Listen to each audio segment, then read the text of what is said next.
world in line. It was like a bit different to rock and roll music, but this Mersey beat had a beat, and what they were singing about, the governments were quite happy about. And in the late 60s, the Beatles started experimenting with hallucinogenic drugs, and they started producing music and singing about what they wanted to sing about. They'd already made it big, so they had the money to do it and break away from the mainstream pop music. They broke away from Polydor record company and started forming their own companies like Apple.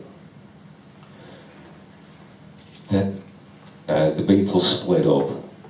John Lennon went further on his quest for love and world peace. And what he started singing about was going against what the governments at the time were talking, you know, the propaganda they were pumping out about us, saying, yeah, we're in this war in Vietnam. John Lennon's going, no, imagine a world without religion, and imagine a world without war. Why don't we give peace a chance? All of a sudden, Mark Chapman shoots John Lennon. You think that's the end of the story, but you go into Mark Chapman. He was a protege of MK Ultra mind control, which was CIA based. He was ordered to kill John Lennon. Mark Chapman probably wasn't even aware he'd shot John Lennon. And later in interviews in prison he said, I don't know why I did it that day. I don't know what was going on. MK Ultra is an entirely different thing from music and how music affects the human soul. But look into what MK Ultra is. 2 years ago on BBC, it was right in front of everybody's faces, where two Swedish twins were filmed live on camera running into a motorway. It's there, research that for yourselves. It's called Motorway Madness. That's it, yeah. That's the one. That's stank of MK Ultra. Recently I've been doing a lot of investigation into MK Ultra, and I've been meeting people. One of the best ones I've met is James Casbolt. He himself was part of MK Ultra. What he's told me has blown my mind, and I'm still trying to take it all in. But anyway, getting back to the point where these people are suddenly dying because they're going against mainstream pop music. And you know, you think, well, okay, maybe one could die from a drug overdose and alcohol abuse or whatever. But like, you start getting into like tens of people, 20s of people, and you're thinking, there's got to be a connection here. What is it? In the case of John Bonham out of Led Zeppelin, for years I thought, yeah, he was a crazy guy. He did crazy things. Yeah, it's plausible. But what I'm recently finding out is that Led Zeppelin have always been working for CIA and MI6, and that they were like top performers in the rock music world, and people were following them. But when you start listening to the lyrics and what Led Zeppelin are about, it's just another branch of rock, pop music. Even though Jimmy Page, the guitarist of Led Zeppelin, was heavily into satanic rituals and Satanism, but it was acceptable by the establishment. On the other hand, you've got somebody like Ozzy Osbourne out of Black Sabbath, and what Black Sabbath stood for, that went against the grain. And other bands like Judas Priest, they went against the grain. All of a sudden in America, the American government are pumping out, these people are Satanists, they're driving our young people to suicide, they're driving our young people to killing. They must be having subliminal messages in the recordings. And then Judas Priest got took to court in America because it was claimed that 2 kids went on a rampage and shot loads of other kids because they'd been listening to Judas Priest.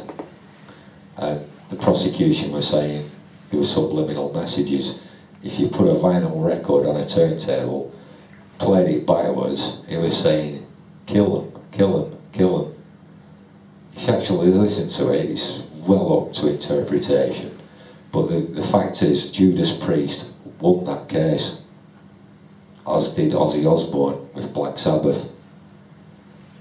So in an American court, in the face of the public, all this satanic ritual music was thrown out. The whole idea of heavy metal and of thrash metal and death metal is saying, no, fuck you, we're not having this shit no more, what you're pumping at us. This is us, this is coming from our soul. We'll sing about what we want to sing about, what makes us happy, what we're rebelling against. And the crux is, the establishment goes, you're a bunch of Satanists. And it's like, well, yes, let's use it. Satan doesn't exist. Satan only exists in your mind. But we're going to sing about it because we're taking the piss. And that's what metal music is about. It's about taking the piss out of the establishment and saying, we've had 2,000 years of Christianity, and you're saying Satan exists and that we're Satan's spawn, Satan's kids. Nah, we've got a sense of humour, we're going to sing about it and take the piss. We're going to wear crosses upside down. And this is exactly what Black Sabbath and Ozzy Osbourne were doing in the 70s. Black Sabbath have been given the name the godfathers of metal music. And that's basically what it's about. But I will say there is a dark side to metal music, and that's Norwegian death metal, where they took it to the extreme of burning down churches in Norway. And just recently there's been a big massacre in Norway where one person was supposed to have blown up something. 20 minutes later he ended up shooting about 70 people. What they've not said is that the guy was out of a Norwegian death metal band and that he was in prison for burning one of these churches down. The truth about what happened in Norway will eventually come out. But just the other day I was reading a report that Vladimir Putin was willing to give the Norwegian government a hand to stop these massacres 2 days before it happened. So somebody somewhere along the line knew it was going to happen, just like 9/11. So it said the events in Norway over the next few months, what will unfold, will be quite interesting. But again, it's like blaming death metal for it, or Norwegian death metal. So it's like a crazy world that we live in, where you've got the government pumping this pop music crap out of us, brainwashing us. Then you get a bunch of kids who decide, no, we want to sing about what we believe in, what we feels good for us, and then they're suddenly being put down about it. But that kind of ethos has been going on since the 50s when rock and roll came out. Up till then you had classical music, big band music, people like Vera Lynn. Well, again, Vera Lynn during the Second World War sang songs to uplift people, to make them happy, to get through the war. So she was being manipulated to sing these songs to uplift the nation. So again, we were being manipulated there. But when rock and roll came out, it was like, whoa, this is like black man's music from blues music. It's just an extension of blues music. No, we can't have this. And there were many programs went on in this country and in America saying that rock and roll was the devil's music, and anybody into rock and roll was the son of the devil. So they were trying to suppress the youth of the day. Obviously they lost that battle. So then along came the hippie movement, which was like fueled by drugs, which opened people's minds and started the creative processes. Even to this day, in my mind, the late 60s, early 70s, with the hippies and the drugs they were experimenting with, some of the best music ever came out of that era. It has influenced a lot of people to this day.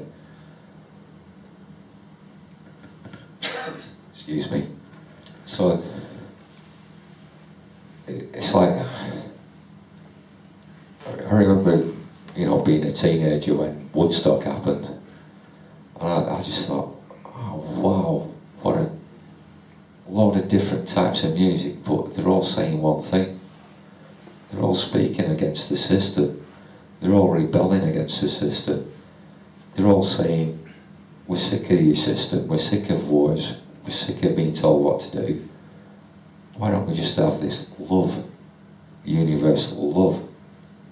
And the establishments didn't like that. The establishments really came down heavy on the hippie movement and tried to suppress it, tried to eradicate it. It went underground. Then along came reggae music. Reggae music was singing the same theme. Bob Marley, one love. Let's live in a world where we can all be together and live side by side and not fight with each other. Again, what happened to Bob Marley? Officially, he died of cancer. That's a lot of bullshit. So people who get to these forefronts of these different types of music and start singing against the establishment are demonised. I know from personal experience, about 30 years ago I was in a band, and we were called voodoo fuckers, and fuckers spelled with a V. The first gig we did was in Liverpool, and we had to change the name of the band to put on posters, and we're like, no, we're not changing it. Well, we can't publicise this in newspapers now. Why not? Well, the word fuckers, it's like, it's a word. Yeah, but it sounds like fuckers. It's like, so what? It's not fuckers, it's fuckers. No, we can't do this. So that gig was cancelled. And a couple of months later we got another gig in Liverpool, and that went ahead. That was the only time I've ever played on stage, which was quite hilarious that night, because we all took LSD before we went on stage. I was playing in about the third, fourth song, the guitar was melting and I couldn't play it. So, but you know, but it goes to show, like, just in the name of a band, you get so much criticism and so much shut doors on you that you're going against the establishment. Plus, also, some of the songs we were singing were about us as teenagers, and saying, I mean, I'll just quote one line off one of the songs that we wrote, and it was, Satan is in your head, not ours. Who are you to criticise us when you have so many hang-ups? Who the fuck are you looking at?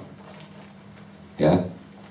And that is basically what rock music, metal music is all about. It's also about what rap music's about. I personally don't like rap music, but I like some of the lyrics, what they're singing about. And they're singing about real life around them. Some of the forefront singers of rap music, like Tupac, he was singing realities. What happened to Tupac? He's dead now. Again, taken out by the CIA. Some of the rap musicians, they say, oh, they're big gangsters. Some of them are. But they sing about the violence between gangs. They're not a threat to the government. You get the ones that are the threat to the government are the ones that started singing about truth for 9/11.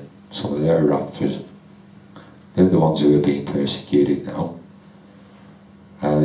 Recently we were down at a secret garden party about 2 months ago.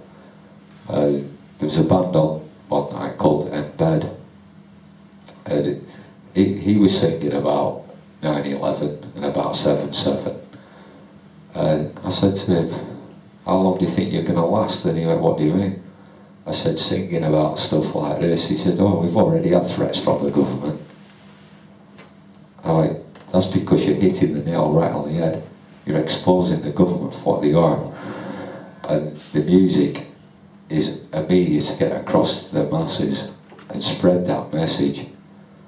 And he went, "Yeah, that's what we're about." I said, "But yeah, you going head to head with the establishment, and the establishment are going to come down heavy on you. They're going to split you up and try to get you a fight with each other." And he said, "Oh, they're already doing that." He said, "Down in London, where we're based, the BBC, like Radio 1, Radio 2, always have on the news about us that we're anarchists." He said, "We're not anarchists, we're just truth seekers." He said, "That's why we're here at the secret garden party with a rebellion tent. We just want to sing the message what you guys are talking about anyway." I said, "Yeah, well, just watch your back." He said, "Oh, I'm well aware of it." So that's essentially what music is. It's about communicating with each other. It's about uplifting your mood. It's making you sad. It's about making you happy. It's about making you cry. It affects your moods and affects you in different ways. But it's also communicating messages across to each other. This is what the governments are aware of, and how the governments are trying to manipulate the whole music business to brainwash the rest of us. What I've proposed now is we'll have a break, but after the break I'll get really deep into how the whole music system is manipulated, to the point where you'll go away and think, "My God, I'm part of it. It's time to break free." As what's his name out of Queen sang, "I want to break free." Yeah. If you listen to them words and you watch his video, it comes across as being a gay wanting to come out of the closet, but it's not. He was singing about wanting to break free of the establishment and break free from the music industry and bring Queen into the rock music, what they really wanted to be into, because Queen was a product of the music industry up till that point. Officially he was supposed to have died of AIDS. Whether that's true or not, I don't know, but what he was really wanting to do was going against the establishment, and I personally think he was another one that was taken out. So anyway, we'll have a break now and then we'll come back. Yeah.